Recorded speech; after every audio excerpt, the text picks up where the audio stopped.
এখন তো কাঁচা আমের সিজন চলছে, আর কাঁচা আম দেখলে একদম লোভই সামলানো যায় না। অনেকেই কিন্তু ভর্তা বানিয়ে খাচ্ছে, তো আমি ভাবলাম আজকে একটু অন্যরকম আইটেম করা যাক। আম দিয়ে আজকে আমি একটা লাচ্ছি টাইপের বানাবো।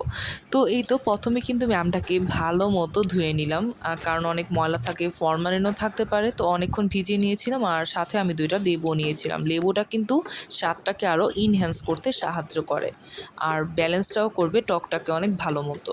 তো আমের কালারটা দেখেন, মাশাআল্লাহ কত সুন্দর। তো এই তো আমি কিন্তু ব্লেন্ডারে দিয়ে দিয়েছি। আর তারপর হচ্ছে পুদিনা পাতা আমি হচ্ছে এটাকে হালকা ব্লেন্ড করে নিয়েছি। আর এখানে তো এটা রসটাও যাবে। তো এই তো আমার ব্লেন্ড করা শেষ। তারপর আমি 2টা লেবু নিয়ে নিয়েছিলাম, আগে যেহেতু দেখানো হয়েছে। তো ভালো মতো পুরাটাকে আমি মিক্স করব। আর পরিমাণ মতো নিয়েছি আমি সাদা লবণ যেটাকে বলে, তারপর হচ্ছে বিট লবণ। আর তারপর আমি এখানে ঝোলা গুড়টা ইউজ করব, চিনিটা ইউজ করছি না, তবে রেস্টুরেন্টে কিন্তু চিনিটা ইউজ করে থাকে। তো আমরা যেহেতু চিনিটা খাবো না, দ্যাটস ওয়াই এখানে গুড়ের মাপটা দিয়েছি আমি 4 চামচ দিয়েছিলাম। আর এখানে জিরা গুঁড়াটা মাস্ট ব্যবহার করবেন, এটাই কিন্তু গেম চেঞ্জার।